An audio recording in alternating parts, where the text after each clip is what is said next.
Okay, time for another deep dive. Let's do it. Today, we're tackling something pretty specific, but, really important in tech, Mm-hmm. the engineering supervisor role. It's kind of that crucial bridge, isn't it? Oh, absolutely. Between the hands-on coding, the technical work, and the bigger picture, the company strategy. Exactly. It's where that technical know-how meets the leadership challenge, like head on. Totally. You're not just coding anymore. You're guiding other engineers, making sure projects actually, well, move forward. And creating the right vibe, right, so people can innovate. Yeah, fostering that environment is key. So to really get a handle on what makes someone good at this, effective, Mhm. we've got a great source today. It's a guide from the Kaplan Career Center, and it lays out 6 key interview questions specifically for engineering supervisors. Ah, nice. So our mission then is to sort of unpack these questions. Exactly, because they're not just like standard HR questions. No, probably not. They sound like they'd be designed to Yeah. figure out if someone has that specific mix. Right, the technical understanding and the leadership skills, the actual ability to lead engineers. Which is different, yeah. So this is kind of a shortcut then to understanding what really counts. I think so. Whether you're thinking about stepping up into that role or, you're on the other side, hiring for it. Got it. Helps you know what matters. So yeah, whether you're applying or hiring, hopefully this deep dive gives you a focused look. Let's jump in. Okay, so the guide starts with a question that seems, well, pretty basic on the surface. Which one? What experience do you have managing engineers? Right. Sounds simple, but I bet there's depth there. Exactly. It's not just asking if you've managed. It's probing the nature of it, the impact. So the source says good answers should go beyond just like, I managed for X years. Yeah. They want specifics, like what industries, what kinds of projects. And crucially, examples, right? Times you actually implemented something new, maybe a process change. And it led to, real improvements, measurable ones. Tangible results. That makes sense. Precisely. Did you say make the team more efficient? Or maybe cut down on technical debt? Speed up delivery? So the experience isn't just a job title. Not at all. It's about showing you could positively influence the team's output, their performance. It shows you get the specific dynamics of leading tech people. Okay, that makes sense. Let's pivot a bit. Management isn't always, straightforward. Definitely not. Especially with engineers, maybe different personalities, different skill levels. Yeah. So question 2 gets into the harder part. How do you handle difficult or non-performing team members? Ah, yes. This is where, leadership maturity really comes through. What does the source suggest? It emphasizes a structured approach. First, deal with it directly, but also, promptly. Don't let it fester. Okay, and then? Then you need to figure out the why, the root cause. Yeah. And in engineering, that could be, well, anything, really. Like a skill gap. Could be. Or workload issues, maybe communication problems. Maybe they're just struggling with collaborating on a really complex piece of code. So identifying the poor performance isn't enough. You need to understand the reason behind it. Exactly. And then the crucial part is working with the engineer on a clear plan to improve. Right. Offering support, maybe resources. Yeah, support resources, maybe technical coaching, or pairing them with a mentor, if that seems like the issue. But there's got to be accountability too, right? Oh, for sure. The source mentions that. Knowing when and how to escalate things to HR or maybe upper management. If the problem continues or if it's really serious. Right. It's that balance. Yeah. Support and accountability. You're not just their friend. You're the leader, responsible for the team's overall effectiveness. That feels pretty comprehensive. Try to fix it, provide support, but know when you need to bring in the bigger guns. Yeah, essentially. All right. Shifting gears again. Back to the core technical stuff, but from the leader's view. Okay. How do you approach problem solving and decision making? Well, this is absolutely critical for an engineering supervisor. I bet. So what's the key here, according to the source? It really emphasizes starting with the data. Gather all the relevant information, the metrics. So in engineering terms, that means looking at what? System performance, bug reports, build times? Exactly. User feedback, maybe. Whatever data sheds light on the technical problem you're facing. So it's not just guesswork. It's grounded in technical facts. Right. And then, importantly, working with the team. Brainstorming potential solutions together. And this is where the supervisor's own tech background comes in handy. Absolutely. They can help weigh the options, like how technically feasible is this? How complex will it be? What are the trade-offs? Trade-offs like introducing more tech debt or how it impacts scalability. security, All of that.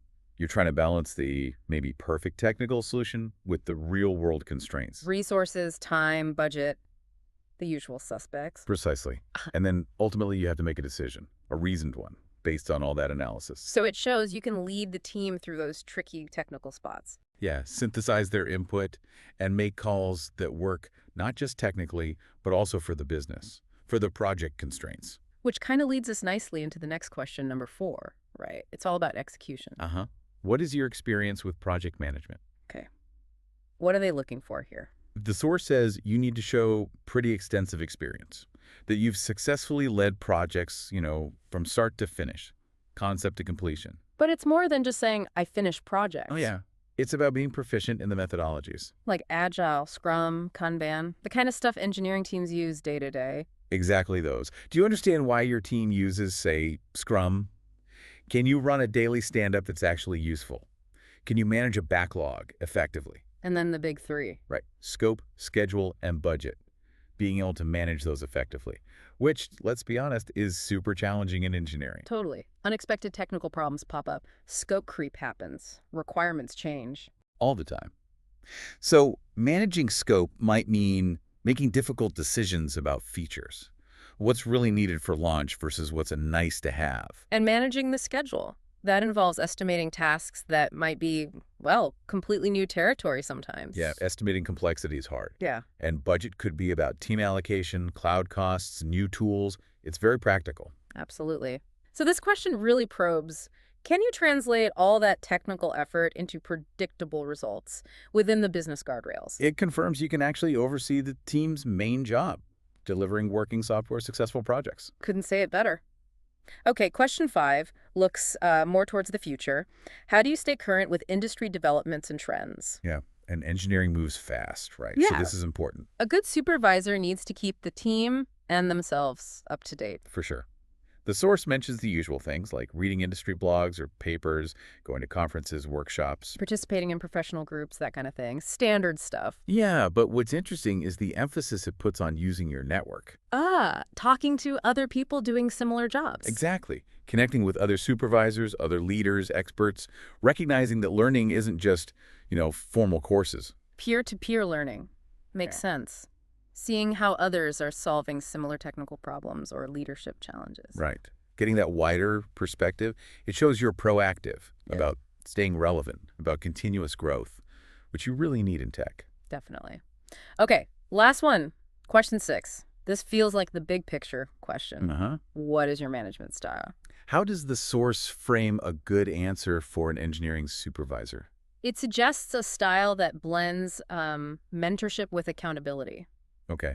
What does that actually look like, though, for engineers? Well, I'd imagine it means setting really clear expectations, both technically and performance-wise. And giving regular feedback, constructive feedback, maybe through code reviews or one-on-ones. Exactly. Offering support, offering resources, opportunities for them to learn new skills. But at the same time, holding people accountable, the team, and yourself included, accountable for hitting deadlines, delivering quality, following standards. So it's about helping people grow and making sure the work gets done well. Right. It shows you, understand, it's not just about being a great engineer yourself anymore. It's about enabling other engineers to be great. Okay, let's zoom out for a second. We've covered these 6 areas. Yeah. Past experience and impact, dealing with people challenges, technical problem solving, project management know-how, staying current, and your overall leadership approach. So the main takeaway from the source seems pretty clear. I think so. The engineering supervisor role is really about connecting the dots, bridging the technical work and what the business needs. It demands both, the tech skills and the leadership skills. Yep. Leading, strategizing, solving tough problems with constraints, and getting projects out the door.